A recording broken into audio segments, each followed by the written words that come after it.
But medical emergency किस cases में सबसे ज़्यादा होती है? आम तौर पे 3 शब्द हम सुनते हैं। एक होता है हार्ट अटैक, दूसरा होता है कार्डियक अरेस्ट और तीसरा होता है हार्ट फेलियर। कार्डियक अरेस्ट जब हार्ट पूरा स्टैंड स्टिल हो जाता है, मतलब एकदम बंद पड़ जाता है। कई हमने एक्टर्स का भी सुना कि कहने का मतलब जिम में थे, जिम से निकले हैं या जिम में थे तो डेथ हो गई। High level of exercise good नहीं है, ऐसा नहीं है, but not every heart can accept high level of exercise. ये जोड़ों में दर्द होना, मतलब शोल्डर्स में पेन होना, जबड़ों में पेन होना, या पेन एकदम पेट के ऊपर, नाभि के ऊपर की तरफ होना, अच्छा, ये सारे सिम्टम्स वुमेन में ज्यादा आते हैं हार्ट अटैक के टाइम पे। जैसे अर्जुन छाल वगैरह होती है, that is a blood thinner. Arjun छाल से ब्लड थिन होता है। खांसी सिर्फ एलर्जी की खांसी नहीं होती है, कई बार वो गैस की खांसी होती है, कई बार वो हार्ट फेलियर की खांसी होती है। हार्ट फेलियर की खांसी। For your emergency stack you should always have 75 milligram की इकोस्प्रिन के 4 टैबलेट एट होम, हमेशा होने चाहिए। एक नॉर्मल पर्सन कैसे समझेगा कि ही नीड्स सम डायग्नोसिस, मतलब उसको हार्ट के डॉक्टर से मिले? कौन से फूड को like we have to avoid? जैसे ट्राइग्लिसराइड्स वगैरह की बात है। For triglycerides you have to avoid highly oily cooked foods. What's more dangerous for heart, stress और शुगर? बोथ।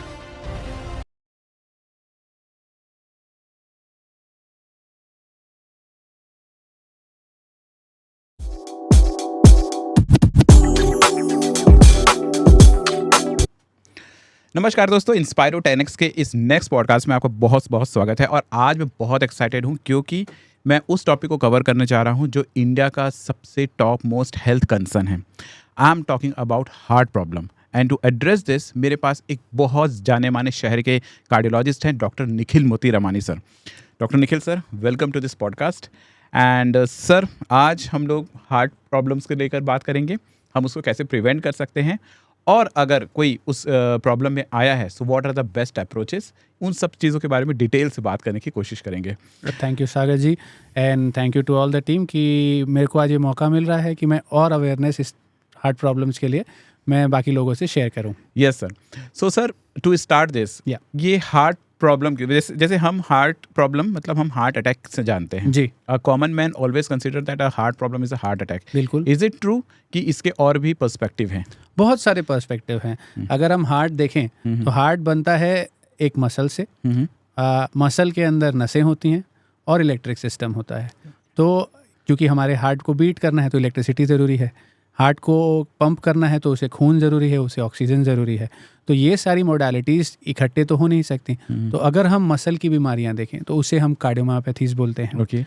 अगर हम ऑल टुगेदर नसों की वो देखें तो उसमें जो हम कोरोनरी आर्टरी डिजीज़ या जो हार्ट ब्लॉकेजेस जिसका हम आम तौर पर चर्चा करते हैं तो वो नसों से रिलेटेड होता है, जिसके कि ब्लॉक होने के कारण हार्ट अटैक होना और आगे की चीज़ें होती हैं।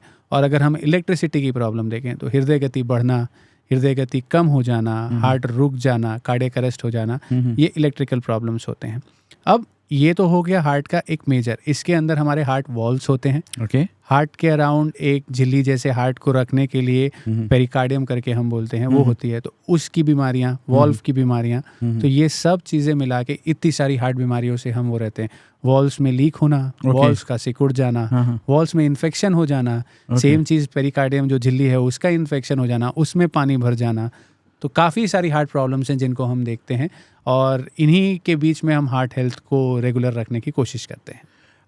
इतनी सारी आपने उसमें लाइक इश्यूज बताया, बिल्कुल, लाइक इतना सारा कुछ हो सकता है, बट मेडिकल इमरजेंसी किस केसेस में सबसे ज़्यादा होती है? तो मेडिकल इमरजेंसी जब हम कहें तो आम तौर पे 3 शब्द हम सुनते हैं। एक होता है हार्ट अटैक, जिसको हम बेसिकली मायोकार्डियल इन्फार्क्शन कहते हैं मेडिकली। दूसरा होता है कार्डियक अरेस्ट, जब हार्ट पूरा स्टैंड स्टिल हो जाता है, मतलब एकदम बंद पड़ जाता है। और तीसरा होता है हार्ट फेलियर। हार्ट फेलियर मतलब कि आपका हार्ट या तो पंप कम कर रहा है या नॉर्मल पंप करने के बावजूद उसमें प्रेशर्स ज़्यादा है, जिस कारण से आपके हार्ट का जो प्रेशर है या प्रभाव है वो फेफड़ों पे पड़ रहा है और वो हार्ट उस तरीके से पंप नहीं कर पाने के कारण फेल हो रहे हैं। आपने कहा हार्ट फेलियर, एंड ये क्या इसमें like is it heart failure will lead to immediate death या ये हार्ट अटैक? आई मीन हमारे पास कितना टाइम होता है तो जब हम देखें तो cardiac arrest is the highest emergency, क्योंकि कार्डियक अरेस्ट का मतलब कि आपका हार्ट स्टैंड स्टिल है। तो जब एकदम रुक चुका है तो आपके पास जो ओनली थिंग जो आपके पास होती है दैट इज कार्डियक रिससिटेशन, जिसको हम CPR के नाम से जानते हैं। आम पब्लिक को समझाने के लिए हम उसे कार्डियक मसाज भी कहते हैं, ताकि पब्लिक समझ सके कि हम क्या कहना चाह रहे हैं। तो कार्डियक अरेस्ट मतलब आपका हार्ट पंप ही नहीं कर रहा है। तो इसके कारण इलेक्ट्रिकल भी हो सकते हैं, इसका कारण हार्ट अटैक स्वयं खुद हो सकता है, हार्ट फेलियर भी कार्डियक अरेस्ट का एक कारण हो सकता है। तो सबसे highest emergency is cardiac arrest. जैसे कई बार हम पेपर्स में या फिर न्यूज़ में या फिर आसपास अपने पड़ोस से सुनते हैं, यार आज 11 साल के बच्चे का ना हार्ट अटैक से डेथ हो गया। आमतौर पे हार्ट अटैक्स जो हैं वो बीमारियां क्योंकि नसों में ब्लॉक के कारण होती हैं, तो ये कुछ समय लेती हैं। आज की जो बेसिक कंपटीशन युग और आज के लाइफस्टाइल और आज के एडिक्शंस ड्रग्स और उसके कारण से हम इनको 20s से तो देखते ही देखते हैं, बट अर्ली टीन्स जिसे हम कहते हैं उसमें मेजरली जो ये चीज़ें सुनाई आ रही हैं दीज आर कार्डियक अरेस्ट। क्योंकि जब आपने देखा तो वो इंसान मूर्छित था, और जब मूर्छित हो चुका है तो दैट इज कार्डियक अरेस्ट। उसका कारण हार्ट अटैक जरूर हो सकता है, पर सारे कार्डियक अरेस्ट का कारण हार्ट अटैक नहीं होता है। तो और क्या हो सकते हैं सर? हार्ट फेलियर हो सकता है, जेनेटिक बीमारियां जो कि इलेक्ट्रिसिटी को कम कर दें, जिसमें हार्ट की गति को कम कर दें, या हार्ट की गति इतनी बढ़ा दें कि वो आमतौर पे हार्ट जो नॉर्मली कॉन्ट्रैक्ट करता है वो सिर्फ फ्लिकर कर सके, जैसे ट्यूबलाइट फ्लिकर करती है। तो जब वो इतनी ज़्यादा बीट करने लगे, एब्सोल्युटली 300 पे 400 पे, तो जब वो 400 पे बीट कर रहा है मतलब वो पंप तो कर ही नहीं पा रहा है, it is just beating, and that beat is basically is equal to stand still. Why does it happen sir, इतना तेज बीटिंग? कई जैसे अगर हमारी हार्ट मसल वीक है, हमारा पंपिंग फंक्शन कम है, तो कुछ एरिया हार्ट का स्कार्ड होता है। स्कार्ड मतलब जैसे हमको जब चोट लगती है तो उसके ऊपर जो स्कैप सा बनता है उसको हम स्कार टिश्यू कहते हैं। वो हीलिंग टिश्यूज होते हैं, बट कई बार उससे ज़्यादा हीलिंग पॉसिबल नहीं होती, तो वो एक एबनॉर्मल स्ट्रक्चर होता है बिकॉज नॉर्मल बॉडी में वो फाइंड नहीं होता है। तो उसमें से इम्पल्सेस जो जनरेट होते हैं वो ट्रांसमिट नहीं होते। तो वो एक तरीके से जिसे बोलते हैं कि आमतौर पे हार्ट में एक ही जगह से इम्पल्स पूरे हार्ट में ट्रैवल करता है। अच्छा। अगर उसकी जगह 2-3 जगह से ट्रैवल करने लगे तो इस तरीके के प्रॉब्लम होने लगते हैं। बट रिसेंटली में हम क्यों ज़्यादा ये सारी चीज़ें सुनते हैं, लाइक या ये हो रहा था और because of media we are listening much, या rather than media what I should say is दोनों चीज़ें हैं। एक थोड़ा होने ज़्यादा लग गया है, बट उससे ज़्यादा अब डायग्नोज हो जाता है। क्योंकि अगर हम आज से 20-30 साल पहले जाएं, जैसे अगर मैं बोलता हूँ कि हम 2000-2005 की ही बात करें, तो हम रायपुर शहर में बैठे हैं। रायपुर शहर में अगर इकोकार्डियोग्राम करना होता था, जो कि बेसिकली अल्ट्रासाउंड होता है हार्ट का, उसके लिए भी कई बार हमें बाहर ट्रैवल करना पड़ता था। Just for ECG, just for echo. Okay. और एंजियोग्राफी तो उसका नेक्स्ट स्टेप हो गया, एंजियोप्लास्टी उसका नेक्स्ट स्टेप हो गया, विच वाज अवेलेबल सिर्फ दिल्ली, बॉम्बे या हायर सेंटर्स पे। आज की डेट पे एवरीथिंग, आप कोई भी चीज़ बोलें, means recent to recent interventions, recent to recent modalities, सब रायपुर में अवेलेबल हैं। तो ऑब्वियस सी बात है कि आपको पता जल्दी लग जाता है, आप उसको ठीक करने के आपके पास यंत्र ज़्यादा हो जाते हैं, और जब आप उसे ठीक कर पाते हैं तो वो पर्सन लिविंग ज़्यादा रहता है। तो दैट इज़ वाई आपको वो पता ज़्यादा लग पाता है, the number of people are more because the living people are more. नहीं तो पहले सिर्फ डेथ हो जाती थी एंड वी वेयर लाइक कि अच्छा डेथ हो गई है। सर आप बहुत सारे मेडिकल इमरजेंसीज देखते होंगे sir, and as I know अभी भी आप एक इमरजेंसी अटेंड करके आ रहे हैं। इसमें बहुत सारी अनफॉर्चुनेट इंसिडेंट भी आपको एनकाउंटर करना पड़ता होगा, where we become helpless in the situation. 100%।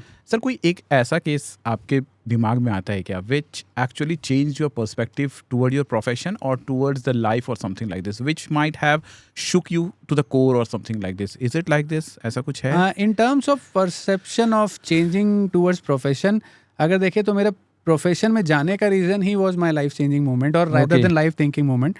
जैसे कि जो मेरे दादा दादी हैं थे, तो उनकी दोनों की डेथ कार्डियक रीजंस के कारण ही हुई। दोनों को हार्ट अटैक हुए। दादा का बाईपास हुआ फॉर्चुनेटली, बट फेल हुआ। सो बाईपास के 3 दिन बाद उनकी डेथ हुई। एंड दादी को हार्ट अटैक होने के बाद लाइक एंजियोप्लास्टी की वो मिल नहीं पाई because she was travelling in train. तो बट दोनों की डेथ 22 सितंबर को हुई। Is it like that? And after 10 years, but both died on 22nd of September. So some or the other way, दोनों की हार्ट से डेथ होना, मेरा उनसे क्लोज होना was the मॉडल जो मुझे बेसिकली हार्ट की तरफ खींच के लाया। एंड जब मैं रोज़ के केसेस जब हम देखते हैं या कुछ करते हैं, सो इन रिसेंट टाइम्स जो जैसे चीज़ें होती हैं कि हम कई बार एंजियोप्लास्टीज कर देते हैं, means we open the arteries जो ब्लॉक्ड रहती हैं। बट अगर हार्ट की मसल वीक हो चुकी है, अगर उनमें इलेक्ट्रिसिटी प्रॉब्लम है या उनका BP बहुत फॉल हो चुका है जो बढ़ नहीं पा रहा है, तो कई बार हम ऑपरेशन सक्सेसफुल होने के बावजूद भी पेशेंट कई बार सेव नहीं कर पाते हैं. That is unfortunate thing because not everything is on hands. क्योंकि वो बॉडी कैसे उस चीज को लेती है, बॉडी कितनी प्रिपेयर्ड थी उतने बड़े झटके को लेने के लिए, that determines much of it. Definitely the inceptor is कि हमको नस को खोलना है, बट उसके बाद बॉडी कितनी प्रिपेयर्ड थी. दैट इज वाई जब हम आज की डेट में बैठे बैठे इतने अवेयरनेस करते हैं, लाइक चाहे वो सेमिनार्स हों, चाहे वो वेबिनार्स हों, लेक्चर्स हों, रीजन इज कि जब हम एक एज में आ जाते हैं, let's say when we are in 40s 50s 60s, जो बॉडी हमारी है वो तब की है जो हमने टीन्स और 20s में किया है, and that is what is being shown. अब हम 40s में अपना जब प्रिवेंशन चालू करते हैं एंड व्हेन वी थिंक, तो ऐसा नहीं है कि सब कुछ हम रिवर्स कर दे रहे हैं, बिकॉज उस समय तक बॉडी में कुछ चेंजेस तो ऑलरेडी हो चुके हैं, not in terms of blockages, not in term of वो, बट आपका जो भी मेटाबॉलिक पैरामीटर्स हैं वो कुछ हद तक तो जो आपने लाइफस्टाइल जी है उसी हिसाब से डिटरमाइन होते हैं. सो जब भी आप अपने आप को इन अ मोडालिटी ऑफ फिटनेस लेते हैं या इन अ मोडालिटी ऑफ नहीं अब मुझे अपने लाइफस्टाइल के ऊपर ध्यान देना है, सो वो वहाँ से चीज़ की शुरुआत होती है. अगर ये शुरुआत हम अर्ली कर लें तो शायद हमारे जो प्रिपेयर्डनेस ऑफ बॉडी है will be much more to any kind of shock. Not necessary कि वो उसके बाद भी वो रहे, but those are the best chances which as a human we can do. Sir, you spoke about fitness. Yes. What is your definition of fitness, sir? क्योंकि एक fitness हम वो देखते हैं जिम में, हाँ. People talk about biceps, triceps and six pack ab. कुछ लोग फिटनेस का अलग वो करते हैं, like lack of any disease is a fitness. Right. What is your definition from the heart health point of view? So fitness is a perceptive which is involving, let's say, mental, physical, okay, social, okay, and emotional. So every kind of fitness is a fitness. तो जैसा आपने दो तो already बता दी कि कहने का मतलब वन फिटनेस इज जो आप फिजिकली कर रहे हो, लाइक बाइसेप्स एंड एवरीथिंग. तो जब हम एक्सरसाइज की भी बात करते हैं तो आज की डेट में हो क्या रहा है, हम देख रहे हैं कि जिम में जाने ट्रेडमिल पे कोई वॉक कर रहा है या वेट लिफ्टिंग के टाइम सडनली हार्ट स्टॉप हो गया तो हार्ट अटैक आ गया, डेथ हो गई. कई हमने एक्टर्स का भी सुना कि कहने का मतलब जिम में थे, जिम से निकले हैं या जिम में थे तो डेथ हो गई. सो एक फियर बैठ जाता है कि यार वो तो आदमी तो इतने फिट, और इनफैक्ट वो उस जगह पे हैं जो कि फिटनेस बेसिकली अगर बोलते हैं ना कि हम भगवान को पूजने जा रहे हैं तो मंदिर में जा रहे हैं, तो for fitness that is a मंदिर. तो वो वहाँ पे उसकी डेथ हो रही है, तो क्या एक्सरसाइज इतनी खतरनाक है? So it is not that way, but physical fitness is one part. Mental fitness, now when जब हम मेंटल फिटनेस की बात करते हैं तो मेंटली फिट होने का मतलब ये नहीं है कि हम मेंटल हेल्थ को बहुत ज़्यादा कुछ कर रहे हैं. It is all about your well being, कि आप न तो बहुत ज़्यादा इलेटेड हैं और न बहुत ज़्यादा चुप और शांत हैं. अगर आप अपने आप को अपने हॉबीज़ के थ्रू, अपने वर्क के through, if you are making a good balance of it, definitely you are mentally fit. Social and emotional fitness is how well you deal with your change in emotions, change in moods and social life. कई लोग social life के लिए impactful रहते हैं, but सबका अपना जो parameter है, अगर आप अपने उस पैरामीटर के हिसाब से वो करते हैं तो then it is okay. Because we can not define कि भाई सोशल है मतलब आपको 10 लोगों से मिलना ही है, या आप 10 लोगों से बात करते हैं तो ही you are fit, you are unfit. नहीं, इट इज़ नॉट है. कोई हो सकता है कोई सिर्फ परिवार में बात करता है, कोई किसी को फ्रेंड्स बनाना ज़्यादा पसंद है, वो परिवार से ज़्यादा क्लोज नहीं है, कोई दोनों है, कोई दोनों ही नहीं है. बट इफ़ उनकी रेगुलर उसमें, if it is not causing any kind of changing there normal routines, means they are doing good in fitness. So every fitness is very important, and to most of it physical matters a little more, because physical fitness prepares your body, वो आप कैसे develop कर रहे हो. And when you talk about physical fitness, it is not just about exercise, it is also about what you eat and what you live. But considering sir, physical fitness अगर किसी की दिखती है, एक visible physical fitness अगर दिखती है, तो जैसे आपने कहा कि उसकी बॉडी शायद better prepared है to tackle the emergency. Absolutely, but when we, जैसे अब अगर हम एक्सरसाइज की भी बात करें तो एक्सरसाइज दो तरह की होती हैं. एक होती है आइसोमेट्रिक एक्सरसाइज, एक होती है रेजिस्टेंस एक्सरसाइज. तो अगर इसको मैं और कॉमन भाषा में समझाने की कोशिश करूं, एक होती है एरोबिक एक्सरसाइजेज, जो आइसोमेट्रिक होती हैं, बेसिकली एरोबिक एक्सरसाइजेज होती हैं, एंड रेजिस्टेंस एक्सरसाइजेज आर जो कि हम वेट लिफ्टिंग में बात करते हैं, क्योंकि basically they build up the muscles. तो जो हम डोले शोले देखते हैं, those are because of resistance exercises. तो जब हमारी बॉडी फिटनेस मांग रही है या वो मांग रही है, so it is more about endurance, less about resistance. But definitely, so क्या इसका मतलब weight lifting will not help to any way? It will definitely.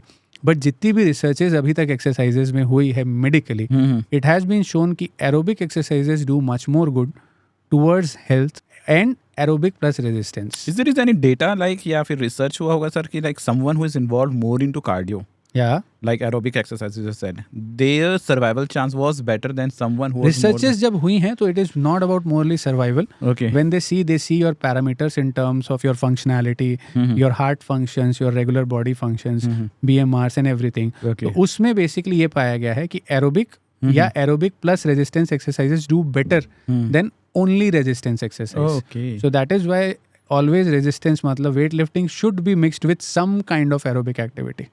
तो भले ही आप जिम में वेट 1 घंटा उठा लीजिए, but do 10-15 minutes of cycling बाहर कर सकते हैं, आप स्पोर्ट्स खेल सकते हैं, बिकॉज स्पोर्ट्स खेलना में दोनों चीज़ आती है. आप whenever you are doing some kind of physical strenuous thing, that is resistance, और उसके अलावा दौड़ भाग जो भी आप कर रहे हो, that is into aerobics. And aerobics की भी क्या वो है, जैसे कि जस्ट एक एग्जांपल लेते हैं हम ट्रेडमिल पर, someone who runs at 10K per hour, और कुछ होंगे जो ज़्यादा एक्साइटेड होके हो सकता है 15-20.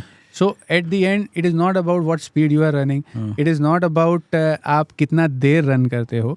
Definitely what we have seen is 150 minutes, जैसे कि हम बोलते हैं 30 मिनट 5 दिन अगर आप कर रहे हो एक हफ्ते में, then you are doing at least good to your body. But this is just a general study workup. But अगर आप इंडिविजुअलिटी देखें, every individual requires different kind of energy, every individual requires different kind of burnout. So that has to be calculated as per your body metabolic rate and as per your calorie intake and calorie output. If मैं just अपने heart health को अगर मैं assume करना चाहूँ, और मैं सोचता हूँ कि अगर मैं दौड़ पा रहा हूँ से 10K पे 2 मिनट या 3 मिनट या 5 मिनट वॉट एवर मैं ठीक ठाक, तो क्या आई शुड अंडरस्टैंड कि हार्ट हेल्थ ओके है? मतलब एक assumption हम बिल्डअप कर सकते हैं क्या वैसा? Your assumption could be good and your assumption could be wrong because आपकी health is good, your endurance is good, your stamina is good, and to some extent endurance and stamina requires a good heart health. Okay. क्योंकि आपको oxygen जब heart को मिल रहा है तभी वो आपको वो चीज़ करने दे पा रहा है. बट एट द एंड क्या वो पूरी तरीके से फिट है? दैट इज़ वाई हम कई बार ये बोलते हैं कि जब आप हाई इंटेंसिटी एक्सरसाइजेस करते हैं जिम में या बाहर पे भी, तो you should always get your heart checked first. क्योंकि अगर लेट्स से, जैसे मैं बता रहा था कि जेनेटिक की भी कुछ चीज़ें होती हैं, जैसे हाइपरट्रॉफिक कार्डियोमायोपैथी या इलेक्ट्रिकल प्रॉब्लम्स, तो जब आप वो हाई इंटेंसिटी वर्कआउट करेंगे तो वो डेट्रीमेंटल हो सकता है अगर आपको ऑलरेडी पहले से कोई वो है तो. सो हार्ट और वो नॉर्मल टाइम में वो नोटिस नहीं होता, एब्सोल्युटली नहीं होता. वो जब स्ट्रेस देते हैं, क्योंकि कभी भी अगर सिर्फ हार्ट की बात की जाए, moderate level of exercise good होती है. Okay. High level of exercise good नहीं है ऐसा नहीं है, but not every heart can accept high level of exercise. Okay. तो इसीलिए आपकी क्षमता कितनी है आप अगर पहले चेक कर लें तो it would be much better. Because sir यहाँ पे ना 2-3 मिथ ब्रेक होते हुए, या मिथ बोलें या फिर ये जो आजकल बहुत ज़्यादा जो चलन है, जैसे कार्डियो को इनफैक्ट आजकल डेमोनाइज किया जा रहा है. Yes, because everyone are in the process of losing weight. और कई लोग ऐसे हैं कि वेट लूज के लिए they are doing only cardio. Message they are trying to give कि भाई रेजिस्टेंस करो for weight loss, but then उन लोग ये बोल देते हैं cardio is completely bad. And what you are saying कि रेजिस्टेंस के साथ कार्डियो जरूरी है. Absolutely. For our heart endurance. For your heart endurance, aerobic exercise or aerobic with resistance is what will do good to your heart. That is what studies has shown. Sir, आपके case में जब आपकी जो experience रही है, have you seen any miraculous recovery also? बहुत देखी हैं. अगर आप देखें तो लेट्स से कि लाइक मेरा जो सबसे छोटा जिसे बोलना चाहिए एज ग्रुप जिसमें मैंने पर्सनली एंजियोप्लास्टी की है और स्टेंट वगैरह डाले हैं, दैट इज 23 years में स्टेंटिंग रिक्वायर्ड. यस. एंड उनके फादर को बाईपास सर्जरी हो चुकी थी, स्ट्रॉन्ग फैमिली हिस्ट्री थी. Okay. बट द इम्पॉर्टेंट और the you should say it is to some extent something that raises a question in your mind also and that it brings a smile to your face also कि उस बंदे का बड़ा भाई भी था. अच्छा. है मतलब था इन सेंस है. तो वो 29 का है. एंड देन जब उसका मैं एंजियोप्लास्टी करके बाहर आ जाता हूँ, everything is fine. Next day उसके भाई मेरे से एक ही क्वेश्चन पूछते हैं after asking everything about his health. Once he is satisfied कि नहीं मेरा भाई ठीक है, सर मुझे तो बता दीजिए क्या करना है, मैं तो 6 साल बड़ा हूँ. अच्छा. So that is where you feel like these are some things that are either miraculous or you don't know. Maybe there are some things in his body, although genetic उनकी history है, but he has been doing some good or something which is helped him कि वो चीज़ उतना जल्दी ना हो. And at the same time जैसे मेरे post bypass एक दादी जी थी, unfortunately she is not more, but after angioplasty she lived for 5 years more. Okay. So उनका जब हार्ट अटैक आया आफ्टर बाईपास हुए उनके 8-10 साल हो चुके थे. तो उनकी heart rate was nearly to the stoppings, Okay. मतलब 10-9 ऐसा। तो फिर उसमें पेस मेकर वगैरह डाल के उनकी आर्टरीज को ओपन करके then she survive through after rigorous medicine and everything. तो एंड चूँकि operation was successful but BP was very low, heart मैंने बताया हार्ट बीट पेस मेकर के ऊपर थी, but slowly she recovered at age of late 70s और early 80s Okay. and she lived more 5 years. So that was something. So इस तरीके के either saying it as miracles, there are things that you see on the same concept. मैंने बताया कि हम कई बार arteries open कर देते हैं, but unfortunately we are not able to save the person. Yeah. So this is how heart behaves. We are unable to say कि ये जब ऐसा ही टेबल पे रहेगा. कोई पेशेंट रहता है, Right. Can you predict outcome को? No one can predict outcome. Okay. The only good thing that what we can say is we are going to perform an operation which is going to open your vessel, okay. any artery. And it is being done, so there are the biggest chances which will make you survive. Okay. Without that, chances of survival तो नील के बराबर है. हाँ, ये हो So जाता इसीलिए knowing, हाँ पैरामीटर्स मल्टीपल जो हम देखते हैं, BP ये वो हार्ट का पंपिंग, उससे एक वेग आइडिया लगता है है. ओके. कि हाँ दिस प्रॉबेबली इज। फिर जब हम एंजियोग्राफी करते हैं तो नंबर ऑफ ब्लॉकेजेस कितने हैं, उन ब्लॉकेजेस में कैल्शियम बहुत ज़्यादा तो नहीं है, जो नसें हैं उनका साइज स्टेंट डालने लायक है कि नहीं है, ये सब पैरामीटर्स उन पेशेंट्स की रिकवरी को थोड़ा सा डिटरमाइन करते हैं. अच्छा. That is for sure, but saying 100% is very not Okay. Possible. इसीलिए तो कई बार the sad part of is कि हम जब कई बार perform we do everything that is possible, but unfortunately we are not able to save the patient. So कई बार questions from family side, if I am in the family side, question ये रहता है सर अब तो सब अपन ने भी कर लिया, आपने भी कर लिया, पर फिर ऐसा क्यों कि हार्ट फिर वापस नहीं आया. So it some questions don't have answer. बहुत डिफिकल्ट सिचुएशन रहता होगा. Some वैसे. questions don't have the answer because Yes. at the end we are able to do whatever, and medical science also has a limit. It can't just make things everything correct. So baseline क्या है, body क्या behave करती है, क्योंकि होता ये है कि जब हम नस खोलते हैं तो नस खोलने के बाद जैसे अगर आप 9 दिन उपवास करते हैं नवरात्रि के, उसके बाद जब आप कभी भी खाना खाइए आपका पेट बहुत दर्द देगा. Yes, yes. एंड सिमिलरली जब आप हार्ट का कितने भी ड्यूरेशन का बचा हुआ खून को जो रुक चुका है आप जब स्टार्ट करते हो तो heart also behaves like a baby. अच्छा. वो उसमें हार्ट बीट अचानक से तेज हो जाना, हार्ट बीट अचानक से रुक जाना, दैट कैन हैपन, क्योंकि इसको हम बोलते हैं रीपरफ्यूजन इंजरीज. ओके. तो ये होंगी नहीं होंगी हमका जब हार्ट ओपन हो जाएगा, मतलब नस ओपन हो जाएगी, तभी हम देख सकते हैं और बता सकते हैं. आई मीन ये जानना जरूरी है लोगों को कि ये अनसर्टेनिटी बना रहेगा. एब्सोल्युटली. बिकॉज व्हाट सर आजकल क्या हो गया है, लोग क्योंकि हर चीज़ इतनी कमर्शियलाइज हो गई है, पीपल फील कि भाई वो मैंने पैसा दिया है, मैं बेस्ट डॉक्टर को दिखा रहा हूँ, so they always expect a positive outcome and absolutely. They aren't prepared for the negative outcomes. उनको लगता है कि यार बेस्ट हॉस्पिटल में जा रहे हैं, इतने पैसे खर्च कर रहे हैं, सो क्यों ऐसा, and when the results come out of turn, so वो एक बहुत ज़्यादा उनके लिए मुश्किल होता है टू हैंडल दैट. वही मैंने कहा ना, 2-3 चीज़ें हैं. जैसा एक तो emotions involve, because when you have a very close family member, so definitely we all are looking not to lose the person, we want the person to be there. So that is the biggest thing. Secondly जो medical aspect है, जो हम समझाना, जो अभी मैं बता रहा था कि सब होने के बावजूद भी, means even getting a very clean vessel, मतलब अब कोई ब्लॉक नहीं बचा, उसके बाद भी कई बार क्योंकि हार्ट की गति रुक गई या हार्ट की फ्लक्चुएशन इतनी बढ़ गई कि वो हार्ट स्टॉप कर गया. कभी कभी क्या होता है कि हार्ट मसल, जैसे मैं बताया, अटैक का अगर टाइम ड्यूरेशन ज़्यादा हो चुका है तो वीक रहती है. अच्छा. आपने जब ब्लड फ्लो स्टार्ट किया उसके बाद वो जो वीक जगह था वो फट जाता है, तो हार्ट कई बार रप्चर भी हो जाता है. अगर वो हो गया, and that is because of आपने नस को खोला है. आप तो अच्छा करने गए थे, you had no thought process कि मेरे को फाड़ना है, और वो फटी. But that is something that comes with opening of the artery. So these are certain things जो कॉम्प्लिकेशंस होते हैं, या these are some things that are, but if they happen that is just कि हाउ द बॉडी इज. इसमें कुछ आप ना उस समय जितना कुछ कर सकते हैं वो करेंगे, but if you are unable to save. And third factor वही होता है कि it is when the negative things happen then only it is like the emotions are to the greatest. So to some extent we do understand the family, but yes definitely this thing should be known कि even after doing everything things can go bad. Sir मुझे आपके profession में सबसे challenge part ये लगता है, because जिस emergency को आप डील करते हैं मोस्ट ऑफ द टाइम वो बहुत ऑल ऑफ सडन रहता है. Absolutely. And family are unprepared. Suppose कोई पेशेंट है जो कैंसर पेशेंट है, या डायबिटिक है या समवेयर लाइक दिस, एक प्रकार से prolonged illness की वजह से their family are prepared for that emergency. But the challenges that you are dealing with, वो बहुत all of sudden family में arise हुआ That is why I रहता है. said कि वो emotion quotient बहुत high होता है. And to some extent definitely we do understand that. And but as medical professionals, as doctors, our job is whatever the best we can do. And जितना मैं समझता हूँ, I don't think in this world itself कोई doctor ऐसा होगा जो last तक means won't try to save any of his or her patient. Sir, what is your way? मतलब ये मैं बड़ा अजीब सा क्वेश्चन कर रहा हूँ, but how do you deal when you have to share this devastating news to the family, sir? Over the period of time means definitely जब हम अपने early part of professions में रहते हैं, so there are more nerves to us. But over the part of it is कि अगर if we only have nerves, we won't be able to share the sorrow with the family. So to some extent, this is also a part of our training, you can say, कि how to be, let people deal things or try people deal things, the worst things, not the best of the things, तो दूर की बात है. These are the worst things that can anyone face in their family.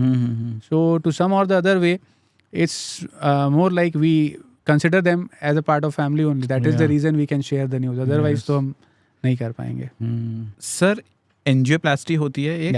What is exactly an angioplasty? So angioplasty is basically जब आपकी नस, अगर हम कोरोनरी एंजियोप्लास्टी बोलते हैं तो कोरोनरी वो नस का नाम है जो हार्ट में होती है. So वो बेसिकली हार्ट की नस होती है. तो एंजियोप्लास्टी इज जब आप उस नस के ब्लॉकेजेस को खोल देते हैं विथ यूजिंग अ स्टेंट और यूजिंग अ बलून. तो इससे आप जो अंदर का ब्लॉकेज है उससे वो करते हैं. पहले बलून था, अब स्टेंट्स आते हैं ताकि जो नस है, नस इज वेरी इलास्टिक, आप बलून से जब खोल देते हैं तो कई बार नस वापस से सिकुड़ती है. उसके चांसेस 20% रहते हैं, स्टेंट के बाद 10% रहते हैं. बट स्टेंट उसे वापस उतने बजे तक खुले रखने में हेल्प करता है. तो that is where stents are much more responsible. But कई बार हमारे नसें इतनी छोटी होती हैं, इतनी पतली होती हैं कि हम स्टेंट नहीं डाल पाते, तो then balloon helps. Okay, so my follow up question ये है sir, someone who went through angioplasty इतना दिनों तक बिना किसी अदर इंटरवेंशंस के वो सर्वाइव कर सकता है? इसका कुछ ऐसा पैरामीटर है लाइक 5 साल 10 साल? It is all about the lifestyle and again body कैसे उसे वो लेती है. बिकॉज इसका दूसरा तरीके का कई बार हमको सवाल आता है कि सर अब तो हमने स्टेंट डाल दिया है, तो now are we fully done, means आपको और कुछ नहीं होने वाला.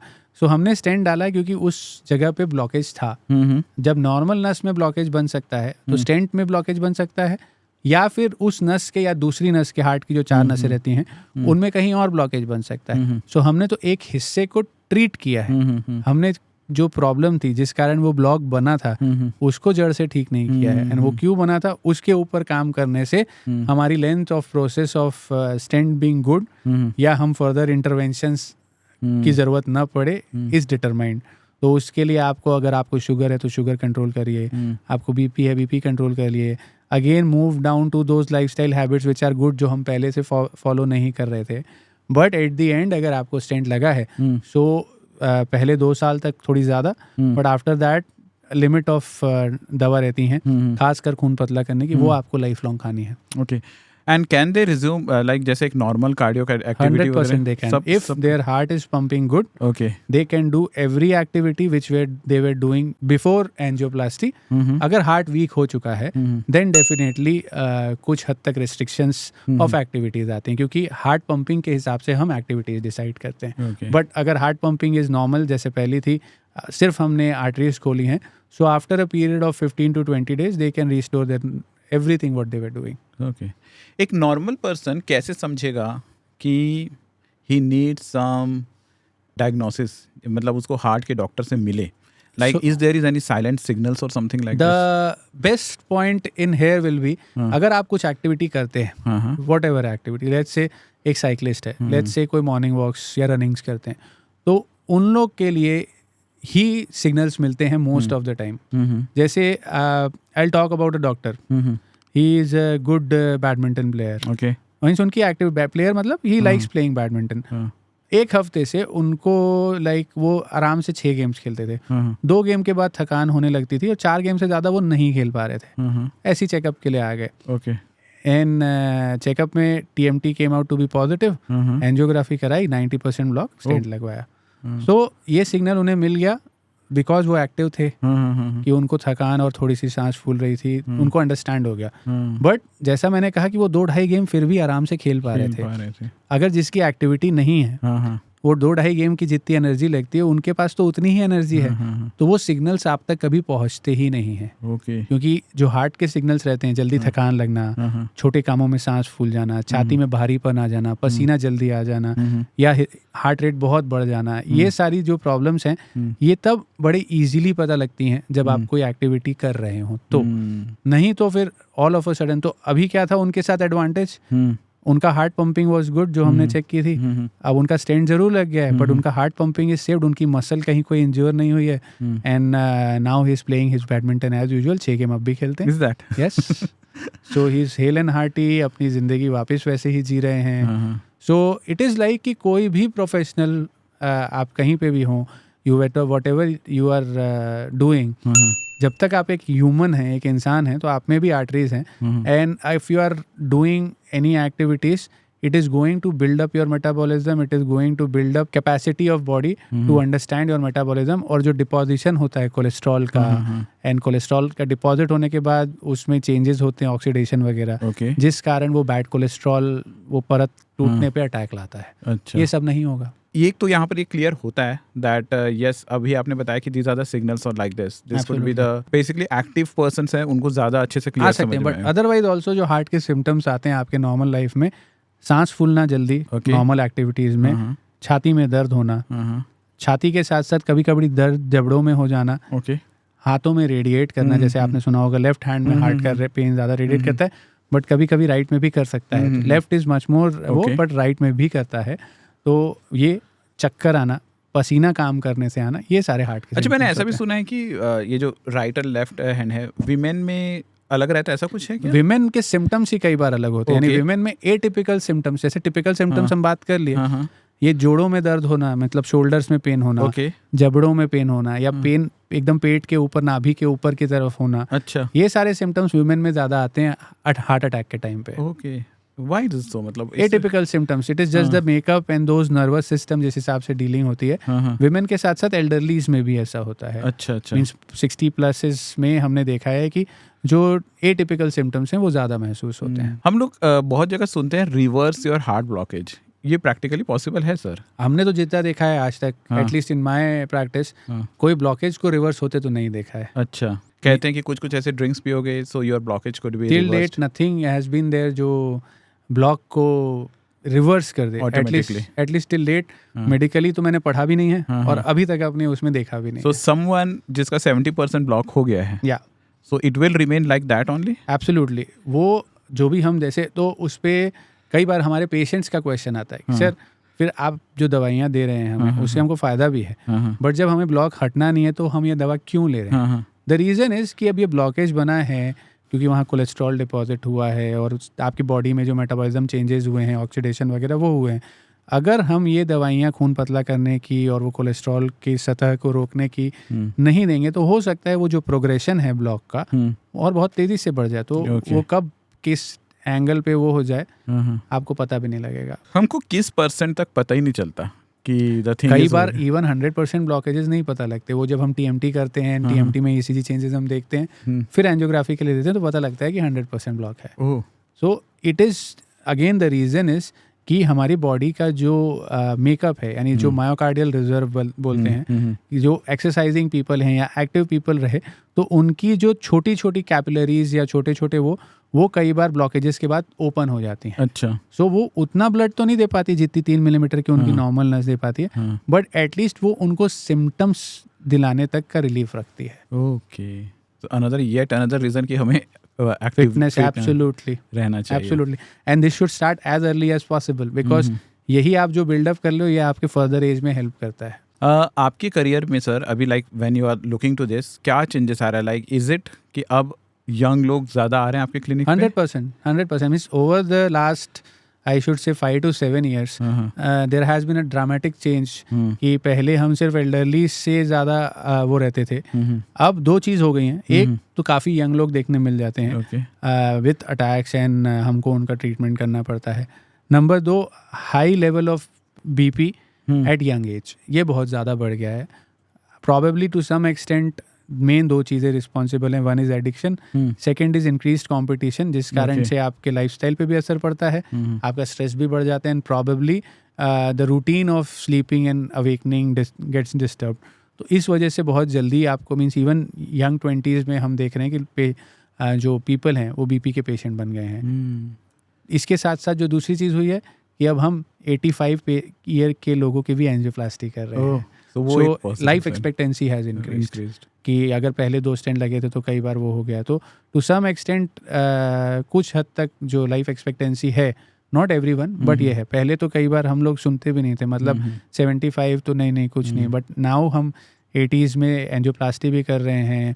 हम नए तरीके के जो पेसमेकर्स के वो हैं ताकि हार्ट का पंपिंग बेटर हो, वो भी लगा रहे हैं. सो इस तरीके के कुछ नई जो बोलना चाहिए ना, आपके जियोग्राफिकल प्रोफाइल में चेंजेस आए. So these are that kind of thing. Sir, आपने स्ट्रेस के बारे में बात किया and I'm quite interested to talk in detail about the stress. Absolutely. Sir, exactly stress क्या है? क्योंकि मैं हमेशा कंफ्यूज रहता हूँ कि अगर मैं दिन भर काम करता हूँ, अपने आप को काम में एंगेज रखा हूँ, and that keeps me happy, तो does it count as an stress?